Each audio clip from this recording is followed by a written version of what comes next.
सारे टॉपर सही बताते हैं कि द हिंदू और द इंडियन एक्सप्रेस। तो आपको क्या बेटर लगता जितना ज़्यादा हो सके कि क्वेश्चन की डिमांड को समझ सको, उसको तोड़ना समझ सको, स्ट्रक्चर पे काम करो, कंटेंट आपके रेडी हो, तो आंसर राइटिंग तो ज़रूरी है करना। है? सबसे पहले हमारे चैनल पे आने के लिए बहुत बहुत धन्यवाद। जी जी, बहुत बहुत धन्यवाद सर आप। आपका नाम क्या होगा? मेरा नाम अमित त्रिपाठी है। तो डेफ में क्या जरूरी होता है, मतलब क्या इंपॉर्टेंट होता है कि डेफ में ये कर लिया जाए, या फिर आपने जो भरा क्या किस तरीके से आपका डेफ में क्वेश्चन चला? डैफ में एक्चुअली आपको अपने होम स्टेट के बारे में, आप जो हॉबी लिखे हैं, आप जो अवार्ड जीते हैं, आप जिस स्पोर्ट्स को खेलते हैं, उसके बारे में आपको daily up to date knowledge है, उसका हिस्ट्री जो है उसको जानना ज़रूरी है।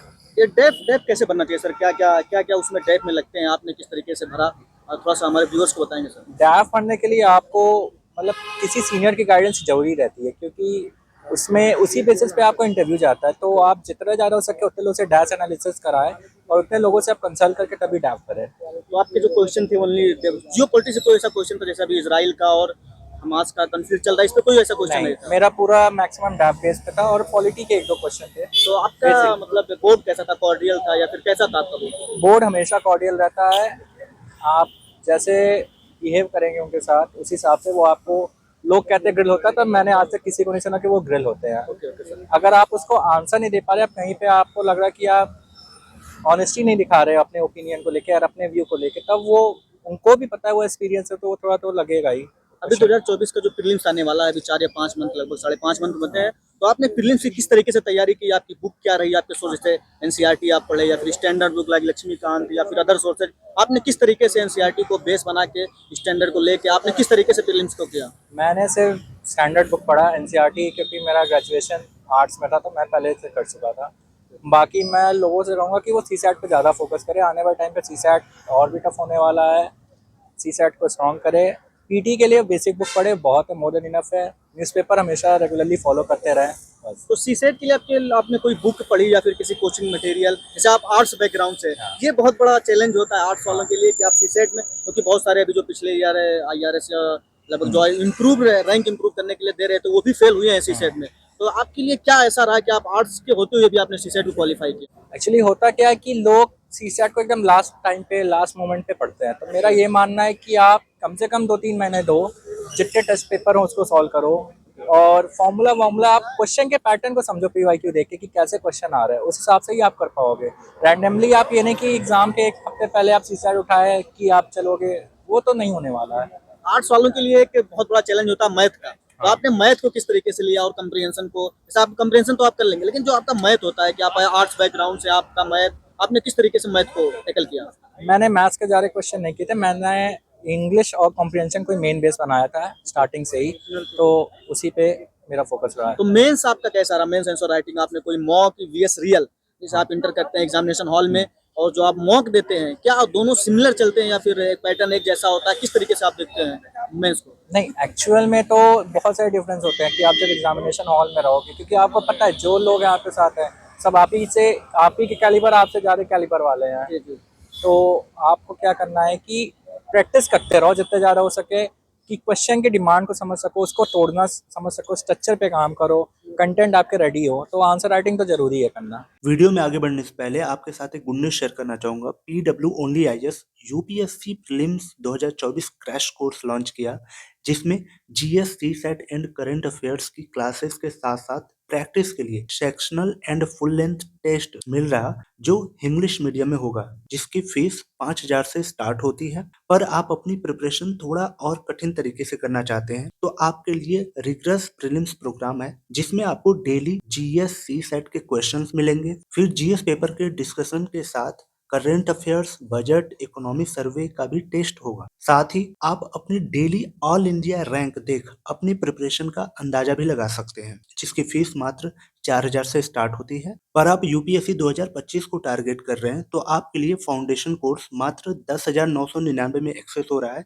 जिसमें संकल्प बैच हिंदी और इंग्लिश में है एंड टाइटन पूरी तरीके से इंग्लिश मीडियम वालों के लिए है। वहीं इनमें से कोई आपका ऑप्शनल सब्जेक्ट है तो मात्र ये 8,999 में एक्सेस आपको हो जाएगा।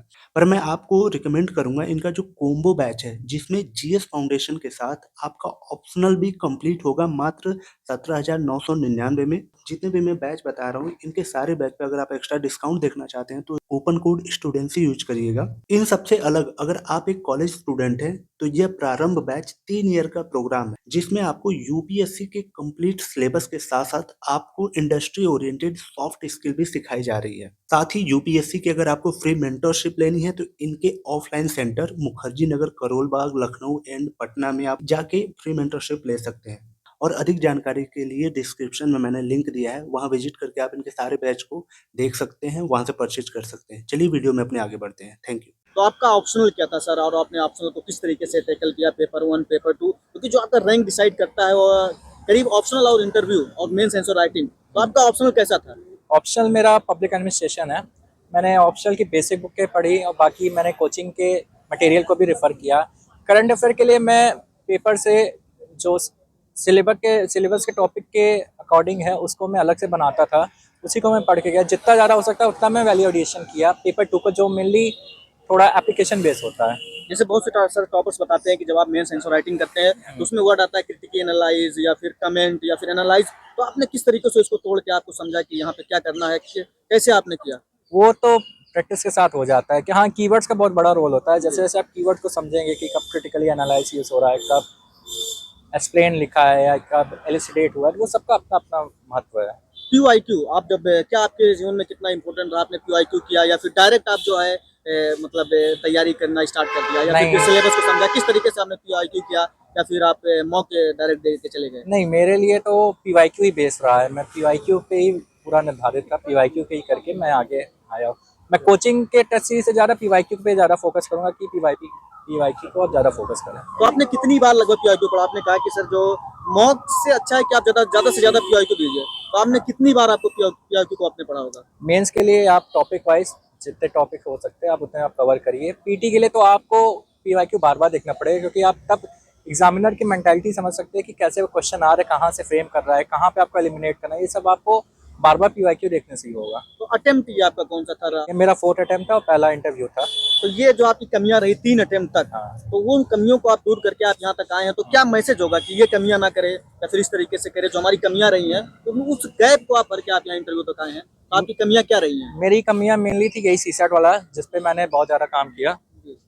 मैंने 3 महीना सीसैट पे दिया, तो मुझे लगता है कि सीसैट इस समय मेजर हर्डल होने वाला है, स्पेशली आर्ट बैकग्राउंड के स्टूडेंट को। तो सीसैट पे ज़्यादा फोकस करें और PYQ को करते रहे, मेरा यही मानना है। तो आपने कोई कोचिंग का सहारा लिया था या फिर सेल्फ स्टडी किया था?